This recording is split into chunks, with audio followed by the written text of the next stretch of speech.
to the final episode of our 3-part Halloween miniseries on Canadian poltergeists. This is Haunted Talks, the official podcast of the Haunted Walk, offering ghost tours and paranormal adventures in Kingston, Ottawa, and Toronto, Ontario, and online experiences to anyone in this mortal realm. My name is Jim Dean. I am the creative director, and it is wonderful to have you along for our big grand finale.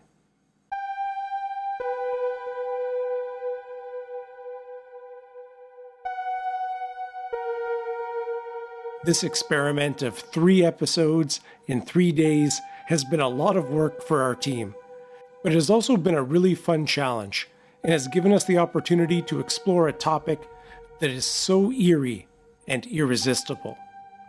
If you have not listened to the first 2 episodes yet, we would strongly suggest you start with those so you can hear all these disturbing stories in full detail. In today's show, we are joined by 2 special guests for a haunted roundtable discussion about the 4 cases we have shared. It is a fun and thought-provoking conversation that explores the nature of poltergeists, why these cases might be so similar despite decades and great geographical distances between them, and additional unsettling details not shared in our first 2 episodes. But before we get to that, if you live in or are going to be visiting Kingston, Ottawa, or Toronto, Ontario this Halloween season, we want to invite you out to join us. We have several different ghost tours going in each city, something for everyone's taste, and there's nothing better than hearing these stories on a crisp autumn evening. For those of you outside of our area, we hope you will join us for our virtual haunted campfires on the final 2 Saturdays of October. And for those of you who are brave, our Haunting at Home online paranormal adventure gives you the opportunity to do some experiments to see if your house may be haunted. Who knows? There may be a few poltergeists lurking out there. For information on our ghost tours and online experiences, please visit our website, hauntedwalk.com. And don't forget, as a Haunted Talks listener, you can use the promo code Haunted Talks, all one word, at checkout to get 10% off your ghost tour tickets. If you have enjoyed our special mini-series, we hope you might take an opportunity to leave us a 5-star review wherever you listen to us. I know the entire team keeps a close eye on those, and it would mean a great deal to all of us. Be sure to follow The Haunted Walk on Facebook, TikTok, Instagram, and Twitter, all at Haunted Walk.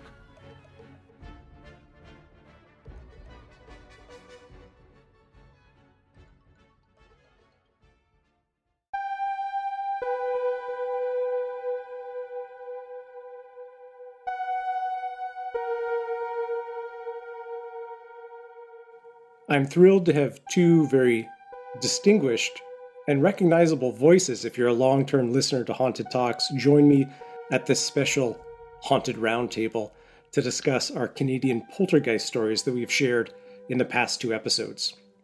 The first I'd like to introduce is a historian, former Haunted Walk tour guide, host, and current member of the Haunted Talks team as a researcher, writer, and most recently you heard her voice in episode 131, A Journey to Alcatraz. It's a pleasure to welcome Brittney Bos to the show. Brittney, welcome to the episode. Thank you for the very warm welcome. I'm excited to be here.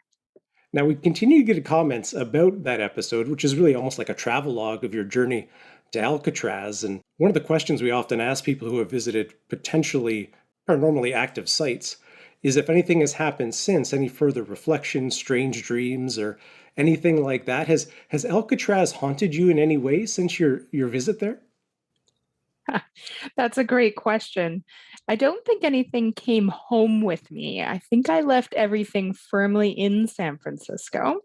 However, I have had a lot of reflections about what I called in that episode this feeling, a feeling that you get when you're in a particularly dark space. And as I've reflected on that, I find we get that feeling from other spaces as well. So I think I'm going to spend some of my time now chasing that feeling in different places too. Excellent. Well, I'm really looking forward to having discussion and having you at the table tonight, as I know you're going to have a lot of insights to share with us, as will our other guest as well, who is our longest tenured tour guide with the Haunted Walk and the lead researcher of our paranormal investigation team, and one of the very first guests who ever appeared on Haunted Talks. Way back in episode 3, which I had to look up, was 2015, about the reburial of King Richard III, and a voice that's been on several episodes since then. Margo MacDonald, as always, it is a pleasure to have you with us on Haunted Talks. It's an absolute pleasure to be back. Thanks, Jim. Now, I know we've had you very busy over the past few months as you've been hosting one of our newest experiences, which is Alone in the Dark at the Elgin and Winter Garden Theatre in Toronto. Now, we haven't said too much publicly about the kinds of things that have been going on there with our groups and if there have been any unique happenings. So since we have you here for a moment, what has it been like hosting Alone in the Dark at the Elgin and Winter Garden Theatre? It has been an astonishing and incredible experience. Every time I'm talking to the new group who's there to take the tour and investigation with me that night, I'm always overcome with this feeling of awe that we're actually getting to do this in this incredible heritage site, these two beautiful theaters stacked one on top of the other. In terms of what's been happening, we've definitely had some activity. And between myself and Jack, who is the other host, we've collected quite a list of things that have happened to both of us on completely different nights, names that come out in the communication sessions for both of us on completely different times, and so on. We're feeling ready to take that month or so off to collate all of the experiences and do more research and see what we can come up with. I can give you a little hint of the sort of thing that's been happening. We've had people see full-bodied apparitions. Unfortunately, I am not one of them. That is still something I am hoping for. But I definitely saw some shadow feet walk behind the fire curtain, along with some other guests. We have had answers come through the various communication experiments that we are trying. And we've heard sounds that we couldn't explain. I've definitely had twice the experience of walking into the Elgin Theatre by myself and hearing a woman's voice call out, "Hello?" And I answer, "Nobody's there. There's never another word spoken," but it has now twice happened to me, and it has once happened to Jack. Ooh, that's pretty good. That's pretty spooky. And we look forward to hearing more once the dust has settled from the Halloween season. And unfortunately for our listeners, that experience is completely sold out. Demand has been very high. But on some nights, you can find Margo at Black Creek Pioneer Village in Toronto as well. So you can always try that tour if you can't get in to the Elgin and Winter Garden. We are hoping to be back there in the new year for a dead of winter run, which I think would be a perfect time to get back in the theater. Well, it is the Winter Garden Theatre. Yeah, well, that's pretty obvious, eh? But turning to our poltergeist stories that we've covered in the past 2 episodes, and there is something deeply disturbing about them. There's, it almost gives me a little anxiety because I feel I've become somewhat maybe brave over the years, being involved in all these researching these ghost stories, being at haunted locations. But these stories really make the hair on the back of my neck really, really stand up. And to quickly go over the 4 we looked at in detail, we had the Baldoon mystery. We had the story of the Dag family in Clarendon, Quebec. We had Esther Cox in Amherst, Nova Scotia. And the Caledonia Mills story, also from Nova Scotia. So maybe let's go around the table first. And I'd be interested if there was one of those stories that particularly resonated with each of you. And I can share mine as well. But Brittney, let's start with you. Is there one of those 4 that really holds some sway with you? For me, it's no question that it's the Baldoon mystery. I researched it last year for a blog post, also for Haunted Walk, and then researched it again. And there's something about that story. Maybe it's the amount of things that happened. I mean, such a like every menu item of a poltergeist is in the Baldoon mystery. And it's just relentless. It's day after day after day, and it just doesn't stop. And it's all of these incidents, I think, put together, the relentlessness of it, and really a threatening feel to it. That's the reason that one sticks out to me. Not just the amount of things happening, the severity, and really this drove the family away at the end of the day. So Baldoon for me, for sure. The part about that story that boggles my mind is about the bullets and the rocks that are kind of shot at the house almost like projectiles, which in itself is eerie enough. But how the family would throw them into the nearby creek, and these very distinctive rocks or, bullets that have clear markings on them would turn up, a short time later back in the house or on the property. And Margo, I know you have a great knowledge of these kinds of stories. Can you recall another story that involves bullets like that? I mean, it seems like such a unique piece of the puzzle. I have, before meeting to talk to you today, quickly written down about 23 different poltergeist cases that took place in Canada between 1877 and 1954. And not one of these cases involved bullets, though several of them involved rocks and stones being thrown, windows being smashed with no apparent cause, or the rocks flinging through the windows and smashing them, but not bullets. It's very unusual. And Brittney, is there any particular moment that you find the scariest part of that story, or the part that is most disturbing for you? I first thought of the bullets as one of the more disturbing elements, but also the baby cradle just rocking back and forth, and this whole group of buff, strong men going over trying to stop it. And even with all of their force, they can't stop it. And it just rocks back and forth again and again. I mean, just speaking to that relentless power of whatever this was, that's terrifying to think that something conjured up that much strength. And we think of the cradle as a place of innocence too, and for this kind of maybe demonic, something we'll have to talk about, activity transpiring there is an interesting juxtaposition. That moment got me as well. Margo, what about you? Was Baldoon the story that you were most kind of connected to or attracted to, or was there another tale? Well, Baldoon is certainly very creepy, but I have to confess that Caledonia Mills is the one that has had the most impact on my life, because as you may recall, Jim, it was one of my great uncles, Harold B. Whidden, was a newspaper reporter at the time who was called in to help investigate that poltergeist haunting. And when I heard about this as a kid, of course, I became utterly terrified and fascinated. But I remember asking my grandmother one day when I was a teenager, did she remember him talking about it? He'd long since passed. I never met him. And all she would say was, poor Harold, he should never have gone into that house. He was never the same again. And that comment by my grandmother, and reading my great uncle's personal report of his experiences there, has haunted me ever since, and is part of what drives me to investigate the paranormal. And there are also a series of odd coincidences related to your last name involved in these stories, because in the Caledonia Mills story, the family who was being afflicted by this were the MacDonald family.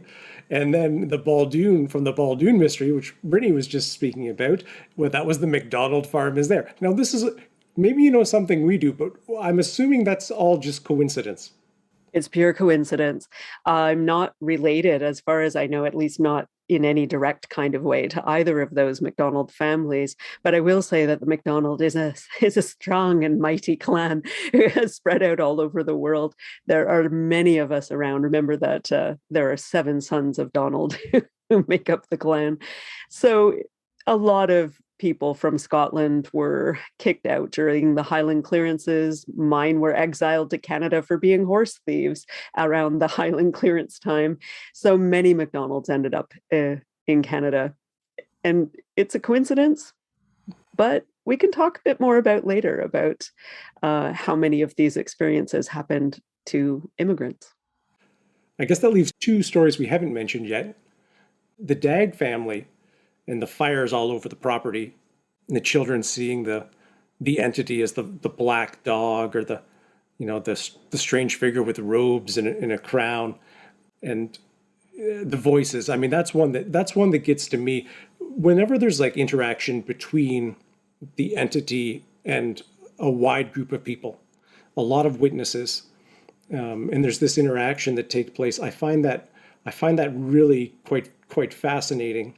But there is something about the Esther Cox story from Amherst, Nova Scotia as well. There's something tragic about that one, with her seemingly burning down the barn at the end, which of course raises the question, why? Why did she burn down the barn? And I think from that, there are many interesting answers. Maybe she was an arsonist, or maybe she was driven or told to do that by something else, or it was an act of total desperation, trying to find a cure for the incurable. So all of those kind of struck me. So I guess I'm going with Amherst, Nova Scotia, and Esther Cox is kind of the one that really spoke to me. Now, Brittney, with these stories, these are legendary Canadian poltergeist stories, and I assume many of our listeners have heard at least one or more of them, different retellings as they go on. But as a historian, I'm really interested in original source material. Where did these stories first originate? Where did they come from? Which of these 4 do you think is the most well documented, around the time that they took place, when, as we know, over time, as we do with our own personal stories, sometimes there's a little embellishment that occurs. But which of these do you think has the strongest kind of initial documentation to go with the stories that we know today? That's a great question, Jim. And what I noticed in researching all of them is that they were reported in newspapers of the time. So, obviously, a huge and important form of communication during all of these different time periods. And it's quite surprising that people would be opening up their newspaper, reading about the latest political decisions or war going on, and then right next to that, reading about some paranormal activity at a local farm. It's fascinating to see that juxtaposition of a paranormal story and something that we're more used to reading about in the newspaper. Now, having said that, when I was looking at primary source newspapers available, what was also interesting is these stories were usually only reported in one newspaper or authored by one person. So, in terms of my little historian brain, that means that, are they that reliable? Is there that much to go on? Because they're all framed through this single person in most cases, and in many cases through one newspaper. How I separated this is understanding how many witnesses were actually reporting in the newspaper itself. So let's assume that the journalist writing this was genuine. They interviewed people. There were a lot of people around. Baldoon definitely has a lot of witnesses, and they are recorded quite extensively in the newspaper. The Dagg family, same thing. Lots of different witnesses reported in the newspaper. Now, Amherst, once that story started spreading, it by far had the most coverage, but it didn't start spreading around until almost a year after some of the events got started.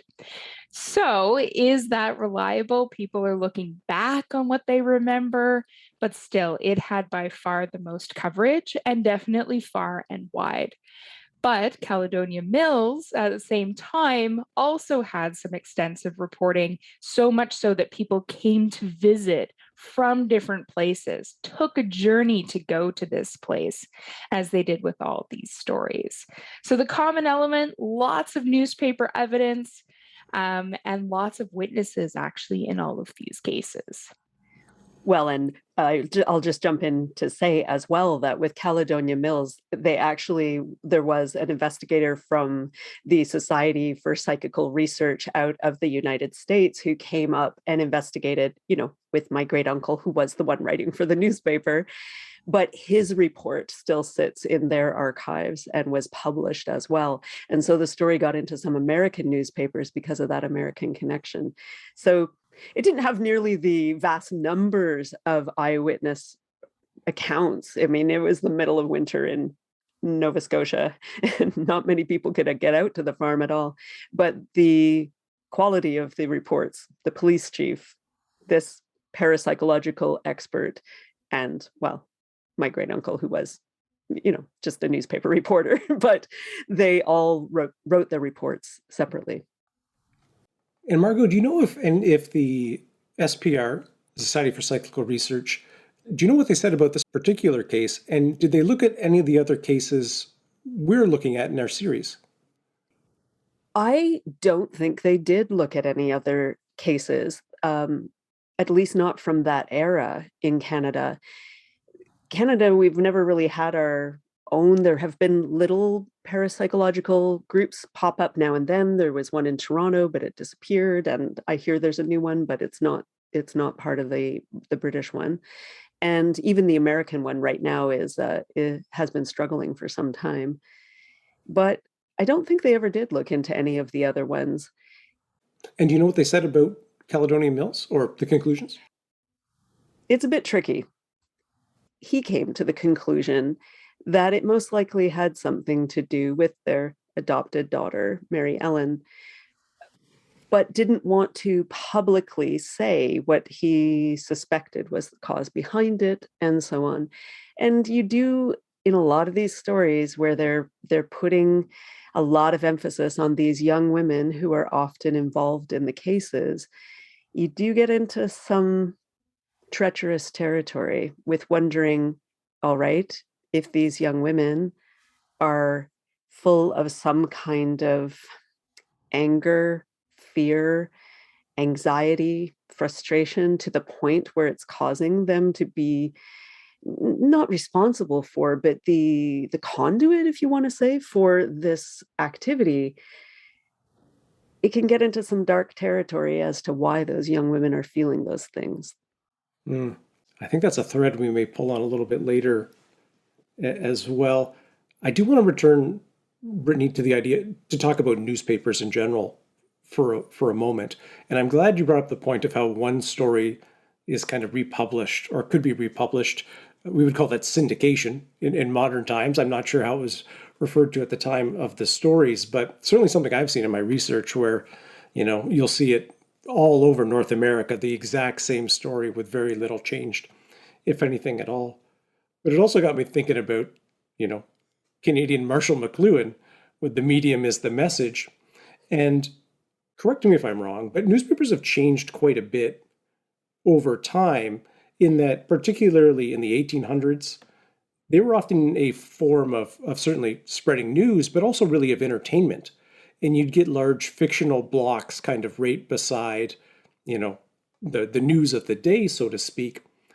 I'm curious if, in your thoughts about newspapers, do you think there's something particular about that medium of sharing these kinds of stories that uniquely positions them at this point in history? Obviously, before television, before radio, in a lot of cases, is really prominent.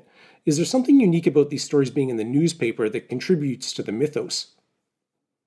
That's a great question, Jim. And it isn't, I think, just because of the medium itself, but as you pointed out, there's not a lot to do in this time, right? So families would have gathered around, and someone who could read would have read out the newspaper in the same way that we would gather around a Netflix documentary today, right? So the way that they spread through the newspaper is quite interesting, and placing it next to fairly factual stories, fictional stories, that line between fact and fiction would have actually been quite blurred for a lot of people reading those newspapers. And it might not be fully clear to them if it was fact or fiction. But what really struck me is that as these stories were published in the newspapers, families made journeys to go and see these places for themselves. So, this is a time when people didn't travel very much. You would move around if you had to, to find food or to get supplies or whatever. You wouldn't really go on a vacation. But yet, especially in the Baldoon and Dag examples, people traveled to these places just to see if they could witness something, or maybe they could meet the family. Or imagine being those families being harassed by this poltergeist, and suddenly you have hundreds, if not thousands of people showing up on your doorstep as well. It would have been overwhelming. So I think newspapers created this culture almost like social media where everyone wanted to participate or be involved. And I'm guessing that's one of the reasons why the stories spread like they did and why they gathered so much interest. I'm curious today, and maybe we could pick up on this, of how poltergeist stories spread today that is a little bit different, but probably exactly the same if we get down to the base of it.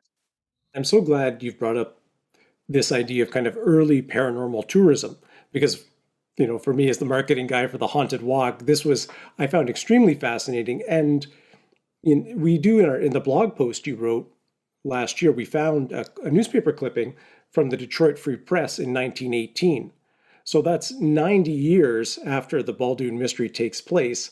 People are still going to have it pointed out like we would at, here's the CN Tower, here's Parliament Hill if we were on a bus tour in Ottawa or Toronto.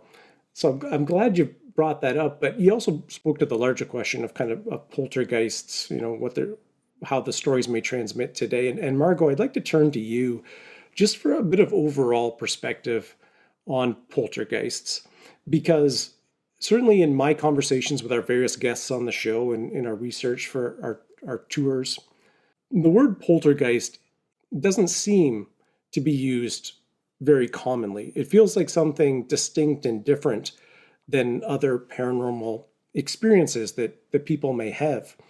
And I'm kind of curious how you view poltergeists, that word, what we're referring to. And I guess also as we look at this kind of relatively compressed time period, are poltergeists as common as they were in the past, as they are today, or historically, what has happened to poltergeists? So a lot of different questions for you there, but would love to pick your brain on kind of the general topic of poltergeists. Poltergeists are considered to be different from your standard haunting or even a ghostly visitation. For one thing, it's actually very uncommon with poltergeists to actually see a figure, or what we think of as a ghost is rarely connected with poltergeist activity. It does occasionally happen, but very rarely. With poltergeist activity, it's more about that word, activity. It's furniture moving, things being thrown, things being smashed. There's fires that break out. There's water and floods out of nowhere. Disembodied voices or screams or sounds, but not in just a random way. There's usually a ramping up of activity, and sometimes it ramps up over a very long time, especially if you're the family trying to live in that house for like 3 years or more. But often it's a very short, tight time frame. In some cases, 48 hours, in some 2 weeks, a month, that sort of thing. And it often ends when that particular family vacates the premises. Not always, but often. And I think that the early parapsychological researchers were very keen on trying to make a strong definition of what is a haunting and what is poltergeist. And this is one of the things. It's the ramping up of the activity that hits usually a breaking point and then almost always either suddenly stops or dribbles out, but over a very short period of time.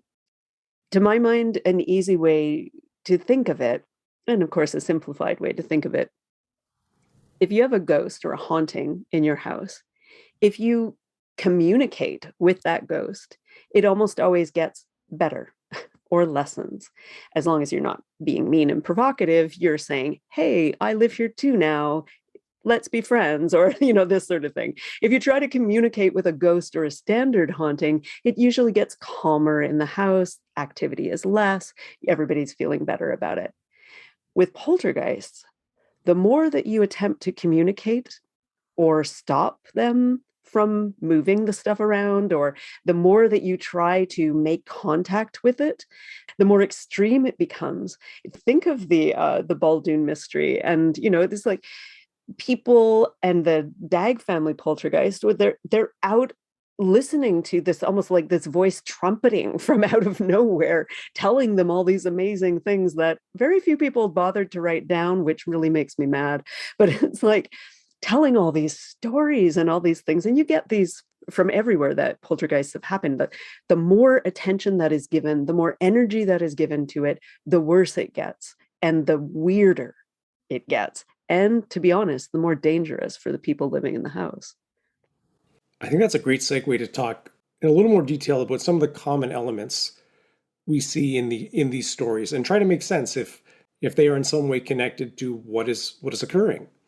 And Brittney, maybe we'll go to you first, as you did so much of the research here. What are some of the common elements that immediately jump out to you that may or may not be involved with what's happening, or somehow playing a role in these stories? Well, writing them and researching them, there were things I expected to read about. I expected to read about knocks and things flying through the air. But one thing that stood out was one I hadn't thought about before, and that was fire. All of these stories involved fire. And it wasn't just a peripheral part, it was one of the main elements of all four stories, was these sudden, spontaneous, unexplained fires. And to me, that element stood out the most because I wasn't expecting it. And then as I put all the pieces together, I realized that's really set these stories apart. This made them probably more memorable, more special, more documented, and today, probably one of the reasons why we remember these four stories. They all have this fire element to it. That stuck out to me the most. It's terrifying. And you think about all of these stories taking place on rural, isolated properties, wooden structures. The fire department is not standing by to rush out there in most cases and deal with it. And given that the lighting at the time, with no electricity for the earlier stories, I mean, fire seems to be one of your primary concerns in life, I assume. When you're dealing with open flame a lot in a place like that. So I wonder if that is connected. Margo, what do you think? What do you make of the fire? Well, it's interesting, isn't it, that exactly what you two were saying, that would be one of your greatest fears as an early farmsteader in the middle of nowhere. Now, if somebody's apartment is struck with a particularly terrible haunting or poltergeist, they can try to put up with it for a while, but then they can just leave and go rent another place most of the time, not always. It's not always possible for folks, of course, but it is easier now than it would have been back then. In 1880, in Cross Hill, Ontario, the Manser family were having a problem with a poltergeist. The family just finally gave up on the house that had the poltergeist in it, and they just built another one right next door to it and let that one rot down and fall apart because they just couldn't get the poltergeist to stop. But here, for example, Caledonia Mills, it's the middle of a heavy, horrible winter, and all these little fires. And it's like feeding almost, or making fun of your most desperate fears, or one of them. And one of them is that your house will suddenly burn down and you'll be out literally in the cold, with nowhere to go and nowhere to live. And I have to ask, did the new house they built, was it free from poltergeist activity? Did that work? It was. In that particular case, one of the main things the poltergeist was doing was constantly breaking all the windows. On one day, they replaced 48 panes of glass, and within an hour, they were all smashed and broken again. And they just gave up. They just were like, fine. And it was a short period of time. They gave up after about 3 days and just built a house right next door and, let that one sit empty until it literally rotted. Wow. I almost hope they used the exact same, plans. So, it would be great if it was like a mirrored image of the house. That'd be, kind of like Stranger Things. I have a wild theory to throw out early in our conversation here, to do with the fires, because it does seem, and both of you feel free to object if you don't think it's the case, but more recent poltergeist stories are far less likely to include a fire poltergeist. It makes me wonder that if the fire has nothing to do with the poltergeist, but everything to do with the fear, and that so today the modern day poltergeist would be, and I know, Margo, you've had this experience at the Elgin and Winter Garden Theatre, using more modern forms of technology, for example, telephones, text message evening, we're starting to see some of those. I wonder if the fire is kind of only a secondary quality, even though it seems like the headline grabber. It's very true that fires, these little tiny spontaneous fires erupting all over the house that we see in not just the 4 main cases, but in many, many more of the smaller, less reported ones over those decades. It's true. They don't happen as much anymore. But now, as you say, there's lots of things involving technology. Automatic toys that will turn themselves on even when their batteries are rotted through. They will like, hello, this little creepy dolls, and people's computers. Something we find when we go to investigate at haunted locations with equipment or technology is battery drain that will just like all disappear. I will say that the current trend, and I blame television shows entirely on this, is instead of it's a poltergeist, now people are saying it's a demon. It's a demon haunting your house. You have a demon in your house. And I'm not sure why or where this is coming from. I think because it makes for really scary television. But it's the same sort of thing that back in the day, even though I would say generally people were more traditionally religious, they didn't call it demons back then, or very rarely called it demons. It was its own thing. It was a mystery, a haunting, a disturbance, a poltergeist. And Brittney, were there any other commonalities that stood out to you across these 4 cases or across several of them? One commonality that I also noted was how interactive whatever entity was that was haunting these families. And I know that's a key sign of a poltergeist that Margo talked about earlier, but it was quite striking to read that it wasn't just interacting, it gave information, whatever this thing was. It was providing information, not just saying yes or no to a couple questions. And back to the strength, or back to its relentlessness, some of these stories talked about families would interact with this spirit for hours. So it wasn't that it just stuck around for 1 or 2 questions and then pittered out. They would talk to it back and forth, back and forth. And it's again this idea of energy, but the fact that it was interacting with these people, answering their questions, providing information, that's something I don't think we see a lot in ghost stories or in paranormal events. And it really made these 4 stories stand out. Well, that's Absolutely. a great point. I see Margo just waiting to say something. I'm excited. Margo, what do you got for us? The Enfield poltergeist and the Battersea poltergeist, 2 cases in England that took place in the modern-ish era, 60s and 70s, that had the same thing.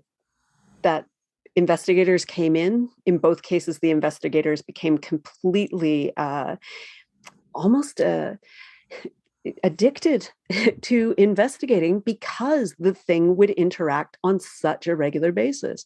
Like now in modern investigations, we'll go in with our equipment. And as I say to people every night on Alone in the Dark, a lot of the time nothing happens or nothing much. But when these particular very striking poltergeist cases happen, stuff happened all the time. And the investigators would, same thing, interact with them for hours and hours and hours. Battersea Poltergeist, there are hours and days worth of audio tapes that have been preserved of the conversations with this thing. You can't, like, not always with its voice, but interacting. And this is what I mean about the more attention that you give a poltergeist or that kind of haunting, the more that it will take over and become the center of that family's world.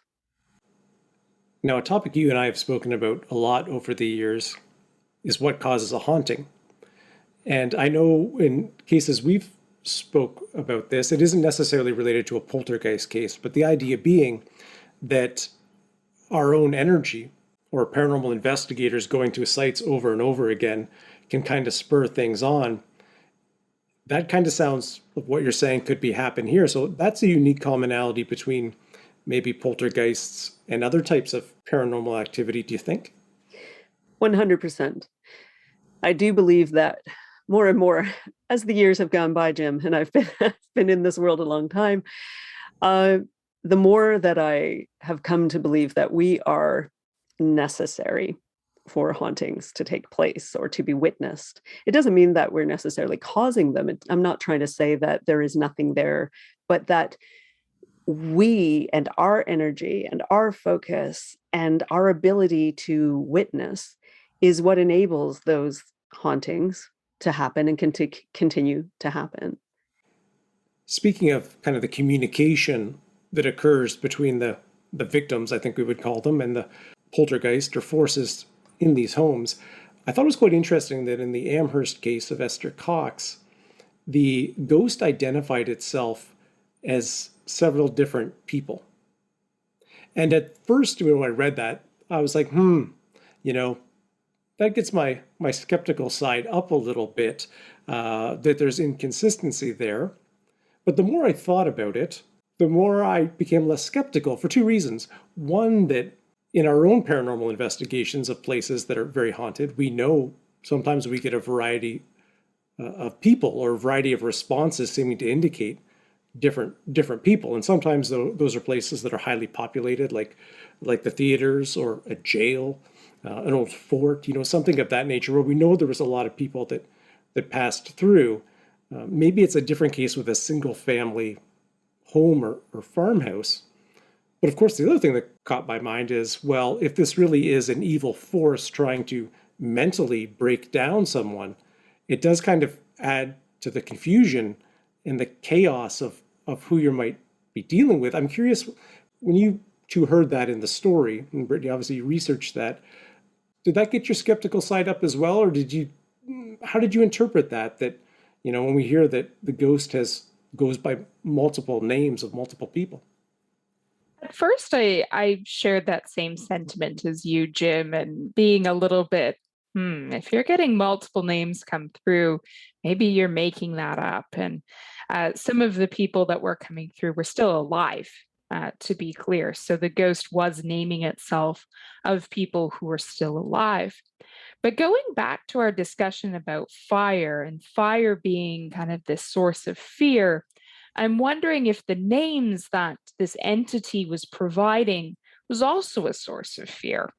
And I'm wondering if maybe the things that appeared to the dead children, maybe that was a source of fear. So I'm starting to see maybe a pattern here of fear, things that we're afraid of, whether that's a 19th century fire burning down our house and our fields, or whether that's some person who's done us wrong, or some man in a white robe with a crown on his head that makes us fearful. Again, back to Margo's point about our own energies conjuring these things up. Maybe that is a common element of these poltergeists, is fear of the individuals who are experiencing these things, and then that fear manifesting in some way. I like that very much, Brittany. That really expresses a lot of what I'm feeling about it as well. Can you imagine being one of those townspeople who has traveled to listen to this entity that is causing this disruption and it says your name? How scary would that be? And not only that, but think of, we're only a few hundred years from the witch hunts, not even in some cases. Like, wouldn't it make all of your neighbors then a bit afraid of you that the thing had said your name and claimed to be you, and you're still alive and you're standing there going, what? How did this happen? So I definitely think it's about fear. Going back to something that you said, Jim, is it evil though? Is it evil? Is it playful? Is it a manifestation of frustration, of built up resentments, of anger? Like, okay, something weird happens in your house. You're like, that was weird. Another weird thing happens. Oh, things are getting weird here. Another weird thing happens. Oh, our place is really haunted now. And then you're giving that energy into it. You can fill that house with this energy of fear and anxiety that maybe then grows and changes. And with the thoughts and the focus of the people coming to witness it, or the people who are just trying to get through it, they're becoming exhausted. Like in the case of the Caledonia Mills, they couldn't sleep and they couldn't have a fire. It was the middle of winter. Their house was soaking wet. They couldn't even sleep. So lack of sleep, growing fear, growing anxiety.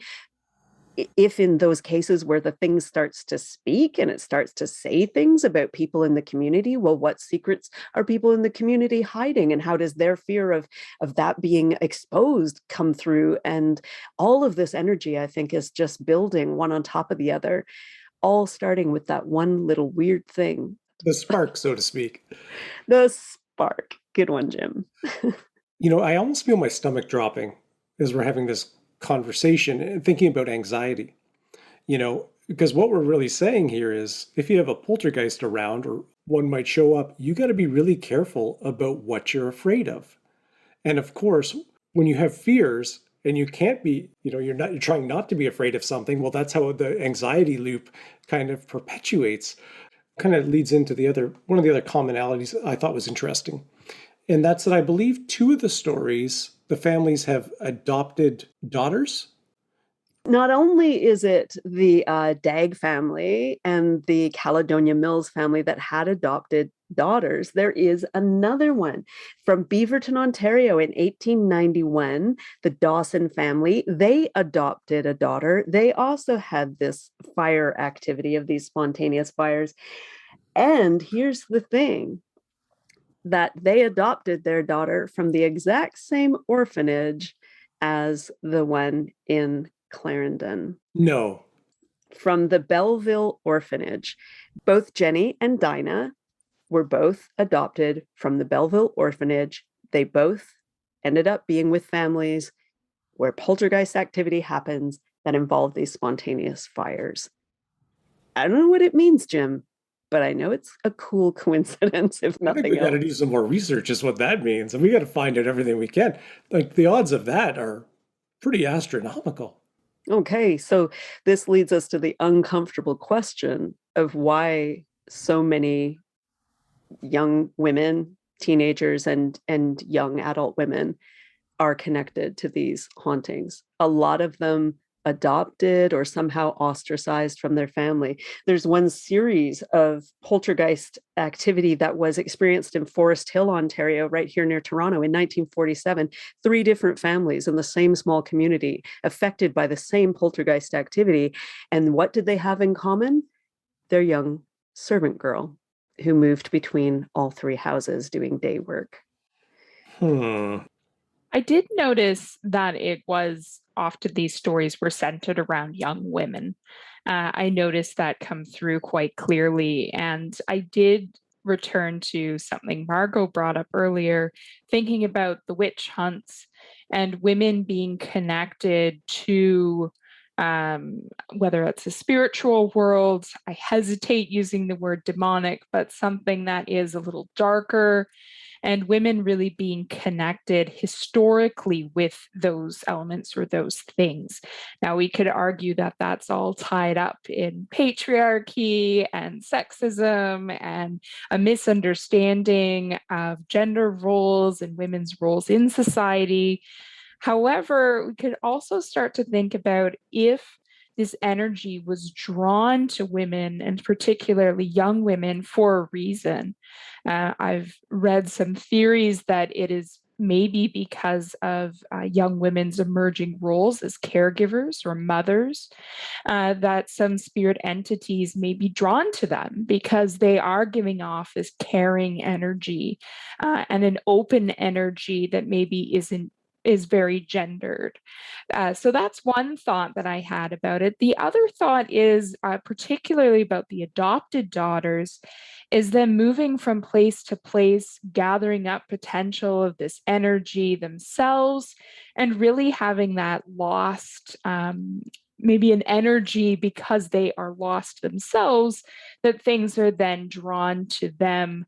That's based on my own speculation, but I do like the vein that potentially because these young women are starting to become roles of caregivers, that energy is being drawn to them. And I take a little bit of a less negative view, and I see it as maybe that energy wanting some of that caring, compassionate attitude that would have been gendered assigned to women at that time. But of course, many others took on a negative view, and especially with Esther Cox. I mean, it's actually a very sad story of how she was labeled and how she was ostracized for so long because this energy was connected with her. Those are just some of my own theories, though, and it's a very curious coincidence. It is. And I love that, Brittney, that of taking that kinder, gentler view of it. And I also, for me, I have to ask the skeptical question as well. Are these young women at all responsible in any way for this activity? Or are they just a convenient scapegoat, as always? But, we have to acknowledge here, of course, not every poltergeist activity even has any young women or even any women at all in the vicinity of the poltergeist, but it is more common than just average chance. I was giving this a lot of thought, and, managing all the Haunted Walk social media channels, it's really interesting. There's certainly been a lot of women taking a lot of pride in the role women have played in the paranormal recently. Like, this is an emerging thing, which should be celebrated, of course, because it's been obfuscated or repressed in one way or the other. But I had the same feeling of, you think about the person in these rural communities with the least amount of power, social power, which did make me wonder, is this just misogyny? And is it the assumptions of a society that are so ingrained at that point that if someone is to blame for what is happening, well, who's the as Margo, as you said, who is the easiest scapegoat? Did you have any other elements from these stories do you think we should speak about? Only that we've talked about how the fires are a commonality between a lot of the most major cases.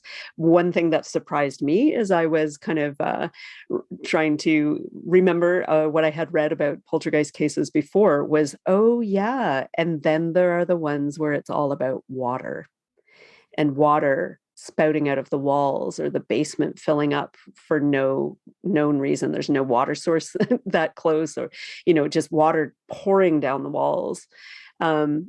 And what is that? Where does that come from? How does that even happen?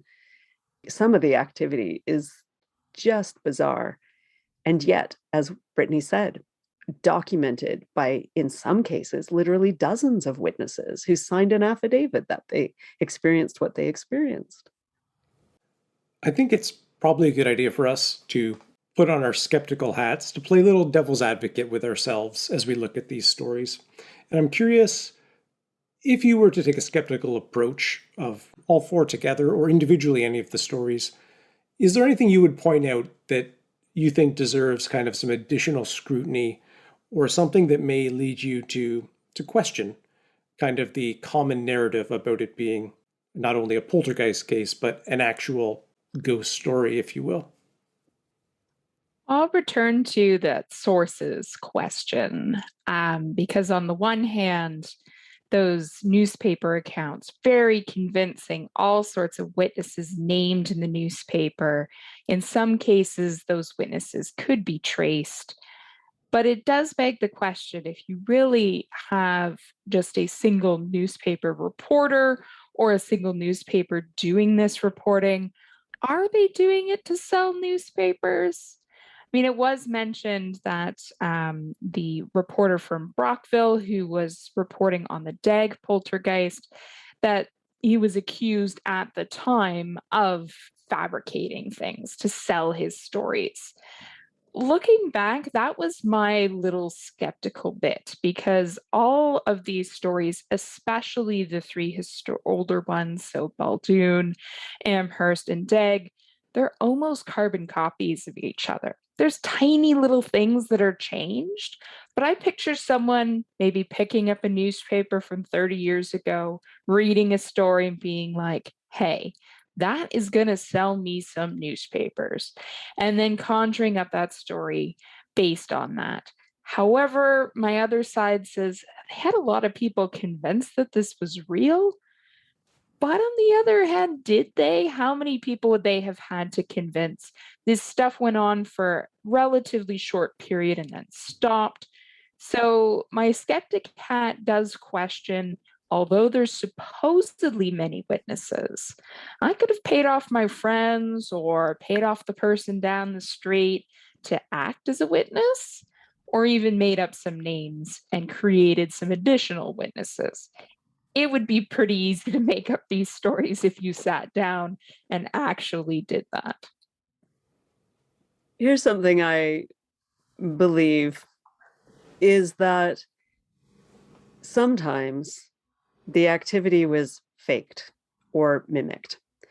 I don't think in every single story or every single case, but I do think with a lot of the cases, especially in the more modern ones that have been investigated more thoroughly, like at the time that they are happening, we have more source material.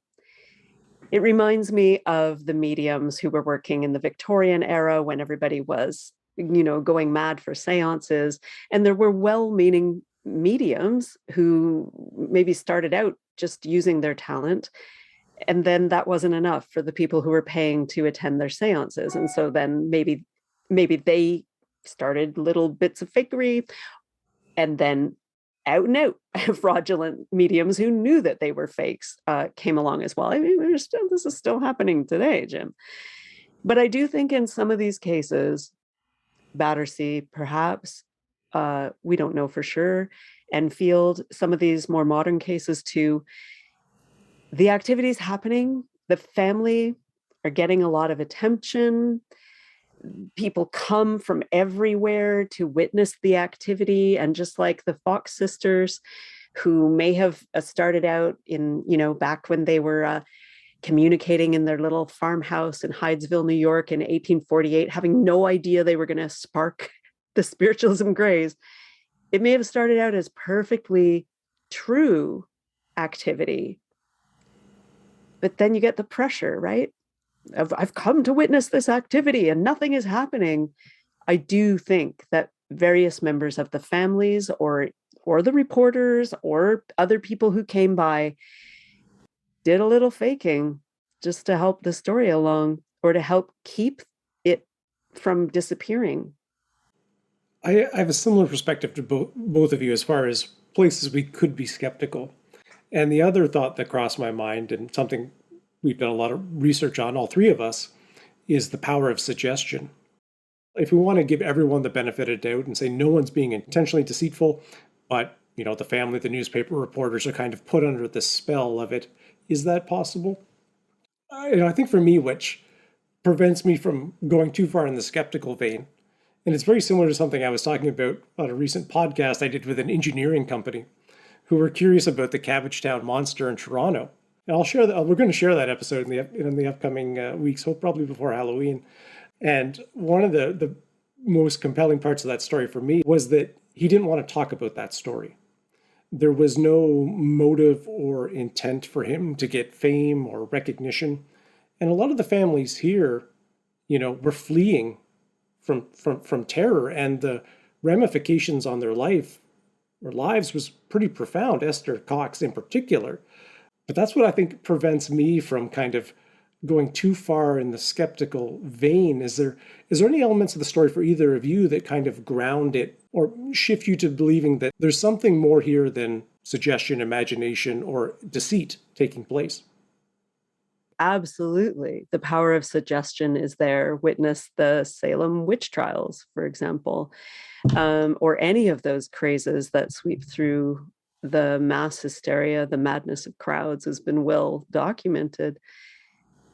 As I like to call myself a benevolent skeptic, I never like to say, oh, this could have been done by fraud, but sometimes you have to. I do think power of suggestion is very strong, but I 100% agree that most of these people fled in terror from their situation. And in the case of my great uncle, who was the reporter who went and stayed several days and witness interviews were his responsibility, and how my grandmother said he was never the same again. It was absolutely true. He was gravely affected by what he experienced there personally, and his career was also affected by it. And he knew this. So he wrote the articles that he had been commissioned to write, and then he published a monograph of his own personal experience on the side because he wanted to stop talking about it.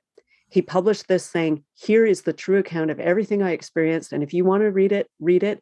I'm not going to ask you to believe it, but I know it happened, because he just couldn't talk about it anymore. And I think that's true in a lot of these cases. That's a great point, Margo, about the impact on individuals, and noting, of course, most of these families didn't survive in the same place. I mean, the Baldoons were driven in Baldoon, the MacDonalds were driven out, the Daggs stayed but really never felt comfortable anymore. Esther Cox was ostracized for the rest of her life. And these stories do have that tragic element to it. One thing that kind of, I guess, leads me to convincing myself or pointing to this not being fully faked or fully a hoax is the amount of things that happen, the various things that happen all at the same time. And although those stories may have been embellished, there's just so much going on that you can't imagine a single person behind all of these things. So the power of suggestion is strong, but you have to do all of these things to create that power of suggestion. So maybe those embellishments helped push the story a little further. But given the amount of things happening daily, it's really incredible to actually think about the amount of stuff that was going on. And for me, that's the tipping point, is it would have been a lot of work to not only write about and document all of this, but then to fake all of it. I truly think that would be impossible to pull off.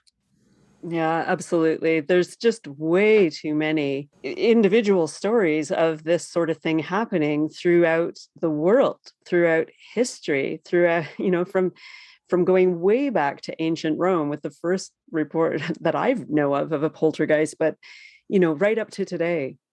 People's lives and reputations have been ruined by coming forward or being exposed by the press as being the ones that it's happened to. And there's just way too much for it all to be faked, even if little bits of it were sometimes faked by some people. My final question for both of you, and Brittney, you did an excellent job encapsulating this question in the script of the podcast itself, which is the mystery within the mystery of the Baldoon mystery, which is that the farmhouse burns down 100 years after the event started, which is a very round number and seems significant in some way. I'm curious what you two think about that. And if this implies that paranormal activity can be dormant for very long periods of time, building, brewing, whatever it's doing, to kind of reemerge later. And does that mean we need to be concerned about places that have had ghost stories in the past 50, 75 years that have gone quiet since? I was absolutely fascinated to learn that the Baldoon farmhouse burned down. And yes, almost exactly 100 years from when the activity stopped last time. So in 1930. And just thinking about that roundness of the number is probably the creepiest part out of all of the stories for me, is that final exclamation mark. So it does make me question of how this energy can stay. Does it stay there, or was it something else? Was it something different? Of course, there's the skeptical part of someone knew the 100th anniversary was coming, so they burned it down. But it really did remind me that the memory of these paranormal incidents does live on. And a podcast like this, not to scare everyone here, but a podcast like this might reinvigorate some of that energy. And I find that interesting, if there would be a way to trace or to try to document when paranormal activity at these sites comes about again, or maybe reaches another height. I know people go to Clarendon and try to find the old site. I know people go to Amherst and do the same thing. So is there a moment when we can point to when activity spikes again? And then if so, can we go backwards and try to see why? I am curious, 2030 is not that far, to see if anything in Baldoon is going on in just 8 short years. But maybe that's the case at other sites as well. I know with Caledonia Mills, although the farmhouse is long gone, there's not even any trace of the foundation left, although there was for years. I know that, this is the one that's connected with my family. I was always told as a kid by my Nova Scotia relatives, you do not go there. You do not go there. It will follow you. Don't go there. And then if you do go there, don't touch anything, and especially do not take anything away with you. And then you have these anecdotes about so-and-so took this and this terrible thing happened and they had to bring the whatever it was back. I know that one of the books that has been written about the Caledonia Mills and the fires there was written by McIntyre, a man named Carol McIntyre, and he has a story that he writes at the end of the book about how he had gone to the site as he was researching the book, and he found like a little piece of china, like an egg cup or something like that. And he decided to, against all advice, he took it away with him and he brought it to his little, I guess it was like a cottage. And he had a party, and it was kind of a talking thing. He would say, oh, this little piece of china, it's from this haunted thing, and I've just finished writing this book about it, and so on. And then they left. They didn't stay overnight there. And when he went back the next day, the whole cottage had burned to the ground. And I'd like to tell you that that little egg cup or piece of china that he had found was still sitting on the mantelpiece as the only surviving thing from the fire. But that was not the case. And the whole thing was destroyed. And that's, if that story is true, and one assumes it is or hopes it is, otherwise, why put it in your book? If that is true, then you could see how very easy it is to believe there's a curse on that land or that property, or that something of that poltergeist energy remains there to this day. We've talked before, Jim, about how even within our lifetime working for the haunted walks, there are certain places that used to be so actively haunted that we still talk about on our tours, but nothing's really happened there in the past decade or so.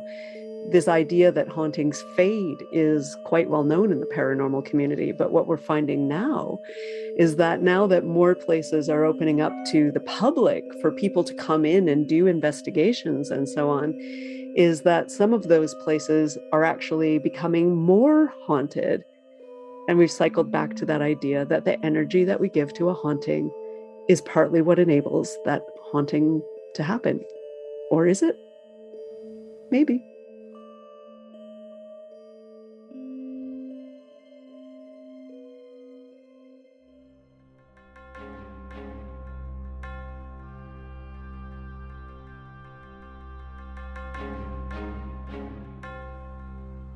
Thank you to Brittney Bos and Margo MacDonald for joining us for this great conversation. And of course, thank you, especially those of you who have gone through all 3 episodes every day with us over the past 3 days.